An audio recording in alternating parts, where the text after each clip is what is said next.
नमस्कार. तर इंद्रायणी या मालिकेच्या आजच्या भागात आपण पाहणार आहोत की इंदू आणि आतोबा एका झाडामागून ते दाढीवाल्या साडीवाल्या बाईची वाट बघत असतात. आता आतोबा इंदूला म्हणतात की इंदू तू इथेच थांब, मी जरा आलोच, आणि काय वाटलं तर ओरड मोठ्याने. आता इंदूला एका पाठीमागे काहीतरी दिसतं. इंदू हळूहळू त्या झाडाच्या दिशेने जायला लागते, तर समोर ती लाल साडीवाली बाई बघून इंदू खूप घाबरून जाते. आता गोपाळ आणि वेंकुमारासुद्धा इकडे तिकडे शोधत असतात. इकडे इंदू खूपच घाबरून गेलेली असते. ती लाल साडीवाली बाई हळूहळू इंदूच्या दिशेने यायला लागते. इंदू जोरात ओरडते, विठुराया पाठीराखा. इंदूचा आवाज ऐकून आतोबा, वेंकुमहाराज आणि गोपाळ खूप घाबरून जातात.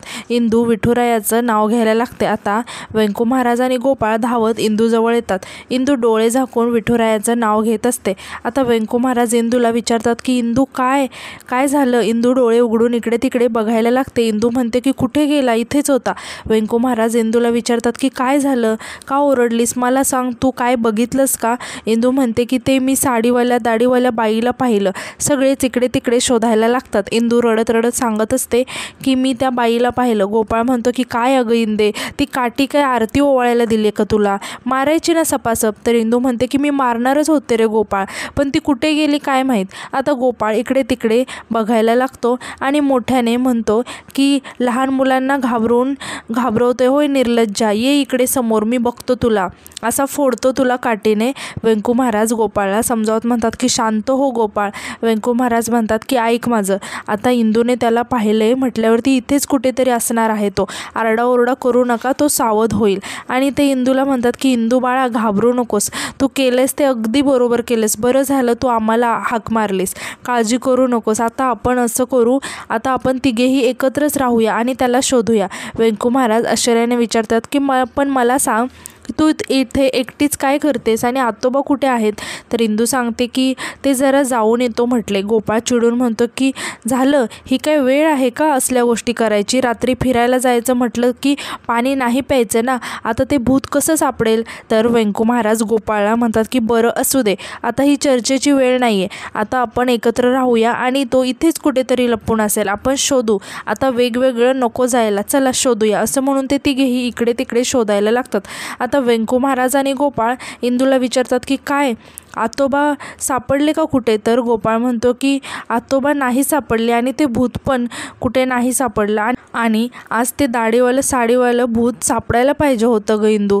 खूप राग आलाय मला त्याचा, तो आपल्याला घाबरला ना म्हणूनच पळून गेला तो, बरोबर आहे ना. वेंकुमहाराज म्हणतात की हो बरोबर आहे तुझं, आणि म्हणतात की बरं चला. आणि ते विचारतात की मला सांगा की आतोबा कुठे गेले असतील. गोपाळ म्हणतो की ते पण आधीपासूनच भेदरले होते, घरी गेले असतील घाबरून. इंदू गोपाळला म्हणते की माझ्या आतोबा नाही घाबरत, म्हणजे घाबरतात पण मला सोडून घरी नाही गेले असतील. आणि इंदूला कशाचा तरी आवाज येतो म्हणून इंदू घाबरून मोठ्याने आतोबाला आवाज द्यायला लागते. आता वेंकुमहाराज म्हणतात की अगं मोठ्याने कशाला आवाज देते, ती दाढीवाली साडीवालं भूत इथेच कुठे हिंडत असेल तर ते सावध होईल ना. मला काय वाटतंय आतोबा परस्पर घरी गेले असतील. आता वेंकुमहाराज आणि गोपाळ हळूहळू पुढे निघून जातात. आता इंदूला एका झाडामागे कोणीतरी दिसतं म्हणून इंदू तिथेच लपून बघायला लागते. तर इंदूला तिथे झाडामागे अंताजी दिसतात. इंदू अंताजींना बघून खूप घाबरून जाते. तितक्यात इंदूला गोपाळचा आवाज येतो म्हणून इंदू गोपाळच्या दिशेने निघून जाते. आता दुसऱ्या दिवशी आपण पाहतो की मोठ्या बाई अधोक्षजला आवाज देत असतात. इंदूसुद्धा तिथेच असते. आता वेंकुमहाराज आणि गोपाळसुद्धा तिथे येतात. इंदू वेंकुमहाराजांजवळ जाऊन वेंकुमहाराजांना विचारतात की महाराज आतोबा सापडले का हो. वेंकुमहाराज खूप टेन्शनमध्ये येऊन म्हणतात की हे बघ बाळा, आम्ही शोधलं त्यांना पण अजून ते सापडले नाहीत. हे ऐकून इंदूला खूप वाईट वाटतं आणि ती रडायला लागते आणि म्हणते की अहो कुठे गेले असतील हो आतोबा. तेव्हा वेंकुमहाराज म्हणतात की हे बघ इंदू बाळा, तू काळजी करू नकोस, अगं मी आप्पांनासुद्धा कळवलं आहे, ते काही माणसं घेऊन येणार आहेत, तर त्यांच्याबरोबर परत बाहेर पडतो मी आणि शोधतो, आतोबा सापडतील आपल्याला. तितक्यात सुशीला तिथे ओरडत येते आणि ती इंदूला म्हणते की इंदे आतोबा कुठे आहेत ग, मला माहिती आहे रात्री तुला शोधायला ते मंदिरात आले होते.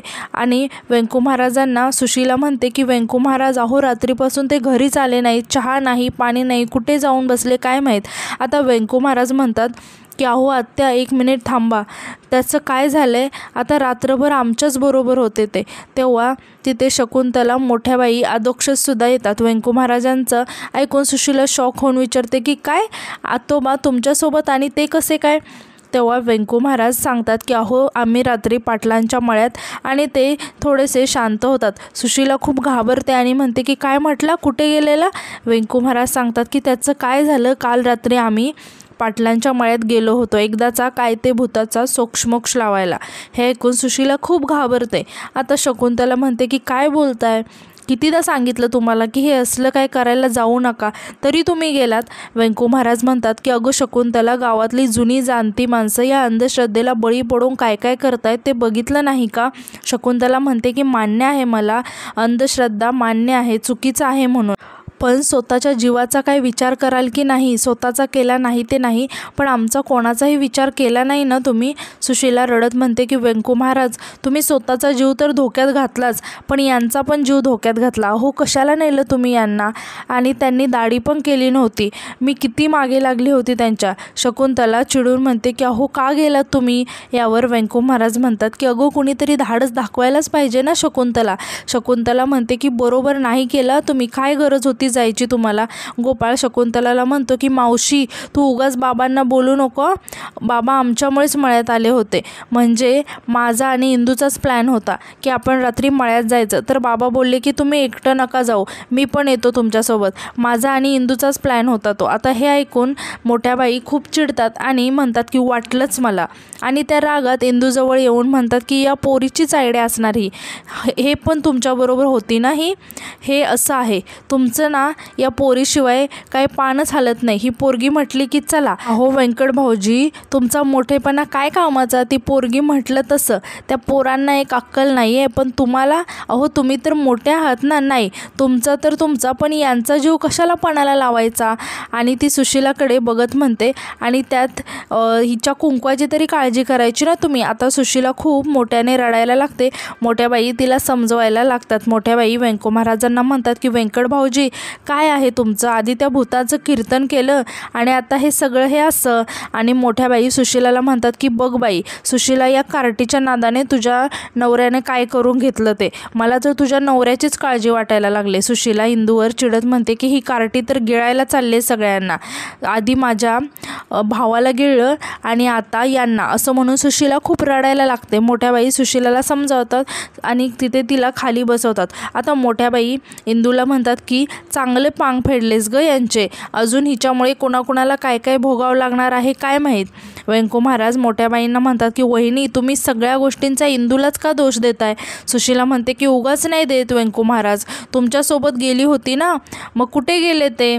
आता व्यंकू महाराज सुशीलाला म्हणतात की हे बघा तुम्ही काळजी करू नका आत्या, तुम्ही माझ्या शब्दावर विश्वास ठेवा, आतोबांना काही होणार नाही, ते आपल्याला नक्की सापडतील. हे ऐकून मोठ्या बाई म्हणतात की सापडतील कसे सापडतील. व्यंकट भाऊजी मला आधी सांगा तुम्ही कुठून कसे गेला होता. म्हणजे तो ताडफळे त्यांचा मुलगा पत्रकार, त्याचं प्रेत त्या पाटलांच्या मळ्यात होतं ना, तुम्ही तिथून गेला होता का. हे ऐकून सगळेच खूप टेन्शनमध्ये येतात. मोठ्या बाई विचारतात की आणि तिथूनच आतोबा गायब झालेत का. हे ऐकून सुशीला अजूनच खूप मोठ्याने रडायला लागते.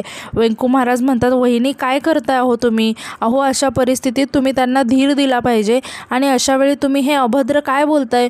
मोठ्या बाई म्हणतात की मी अभद्र बोलते, हे चांगलं आहे तुमचं व्यंकट भाऊजी, तुम्ही त्यांना घेऊन गेला, ते तिथं हरवले, ते तिथे परत आले नाही आणि मी अभद्र बोलते, तुम्ही माझ्यावर आळ घेताय.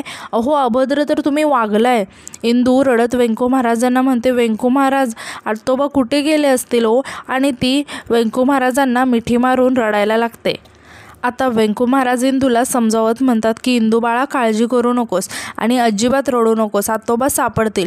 मोठ्या बाई चिडून व्यंकू महाराजांवरती म्हणतात की बसा व्यंकट भाऊजी, तुम्ही तुम्हाला हवं ते केलं ना, आता गप्प बसा.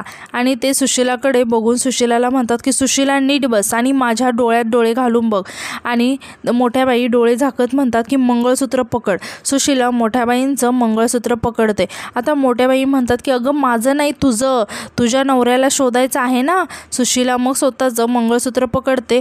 आता मोठ्या बाई म्हणतात की आता नीट ऐक, आणि मोठ्या बाई डोळे झाकून कसला तरी मंत्र म्हणायला लागतात. हे ऐकून वेंकू महाराज हसत शकुंतलाकडे बघायला लागतात. आता अधोक्षज सुद्धा घाबरून टाळ्या वाजवायला लागतो. आता मोठ्या बाई डोळे उघडून सुशीलाला म्हणतात की म्हण. सुशीला मोठ्याने रडायला लागते. तेव्हा मोठ्या बाई विचारतात की काय झालं आता रडायला. तर सुशीला सांगते की आता लगेच कसं पाठ होईल मोठ्या बाई. मोठ्या बाई म्हणतात गप्प बस तू, आता तू फक्त मंगळसूत्र पकड तुझं. आणि मोठ्या बाई अजून मंत्र म्हणायला लागतात. सगळेच आश्चर्याने मोठ्या बाईंकडे बघायला लागतात. आणि आजचा भाग इथेच संपतो. धन्यवाद.